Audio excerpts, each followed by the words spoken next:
Hello and welcome to the Dinosaw for week 27. Another 7 curious, interesting things I saw last week. Now, if you'd like any maybe pitch support, if you'd like one of those dinosaurs live within your company, or if you'd like some workshops, maybe some AI training, I do that also. Come and find me on LinkedIn. That's what I do.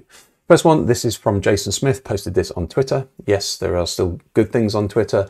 And this was his wife taking a part of her driving test in Beijing. So done some already stuff, then before you go out in the actual car, you do these virtual reality driving tests or driving simulators, which I think is an amazing thing. Obviously, it relatively democratizes driving, so everybody can have a go. It doesn't need a car and an instructor and everything. Obviously, it needs this bit of kit, but you could probably do it at home if you have the kit. So yeah, I thought it was really interesting. It's been out for a couple of years, about 4 years, did some background research into this, but there you go. Not great if you're an instructor, obviously, but VR driving tests. I think even if it gave you a little bit of a scale, like actually you're going to be a bit of a nightmare when you get in the car, or you're going to be pretty good. I think that'd be really useful to know. This is from Ming Chi Kuo, and who has basically snooped around the supply chains of Apple stuff, and that's basically the job, and has found out that we might be getting infrared cameras in Airpods within a couple of years. So why would you want to do this? Well, if you're listening to audio, you might be able to map the scene around you and therefore get better spatial audio. If you're maybe using your Vision Pro headset, it will work with that as well. And you could do air gestures. So if you're trying to stop something, do something, but you've just got your phone in your pocket, but you've got your AirPods on, you might be able to just do air gestures to control your phone or whatever other device you're talking about. So that's why you might be getting it. You might be getting it by 2026. So watch that space. I got this is why I noticed it, so I'm obviously a creator that has been given access to it, which I presume everybody has, because I'm not that special. However, this is A/B testing of thumbnails on YouTube. If you upload your video, it will, or you can upload up to 3 alternative thumbnails, and it will do an A/B test for you. Well, technically an ABC test, but it's called an A/B test. So if they are very different thumbnails, then it will do it relatively quickly. If they're pretty similar, it might take a while.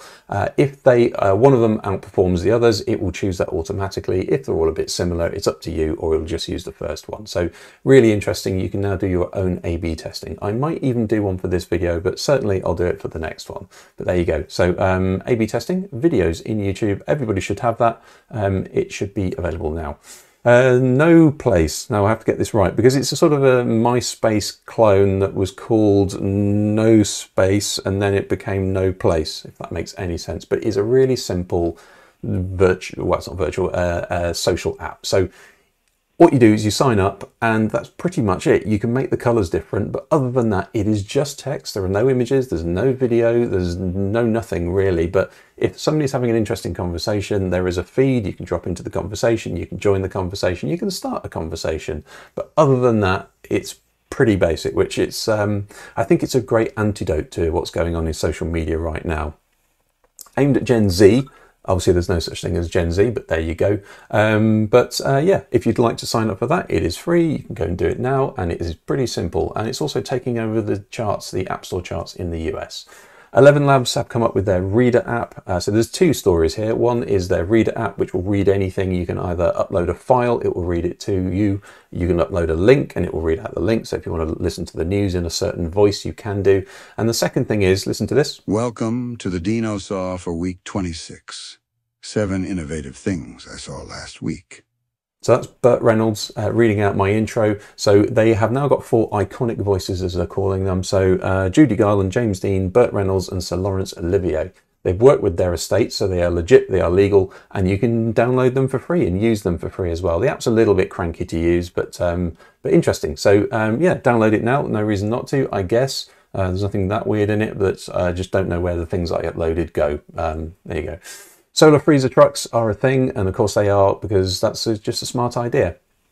This is Hong Kong Polytechnic University, like the way they've added all that together. And they've created this solar truck. It has some interesting stuff in it. It has photovoltaic cells on it, of course it does, but it just makes sense, right? Freezer truck in a hot country with sun. makes sense. So it has a huge battery. That battery can be shared with other trucks as well. So it's a sort of a smart charging truck.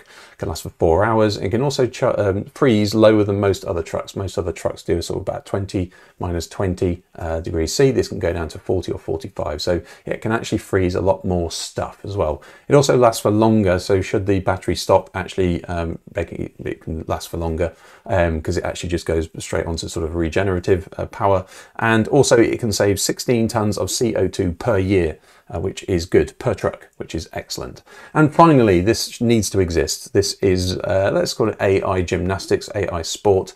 And it is Wright Bagwell, who has created all of these little clips. He's been making stuff like this on Instagram for a while, but has obviously got his hands on Luma and is now creating these creepy, weird, hilarious, slightly horrifying clips, which I absolutely love. This isn't a new thing. It's been around for a while. There are lots of these clips on the internet, but just brilliant that they're all in one place. And especially the gymnastics one, I think is stunning. And yeah, creepy. Well done, Luma, for supplying these as well. It will only get better, probably, or maybe this is just how it will always be, but if there's a channel, I would watch this. Hopefully that was interesting. Hopefully it was useful. Hopefully I'll see you next week. And if you haven't subscribed, you know what to do next. I'll see you next week.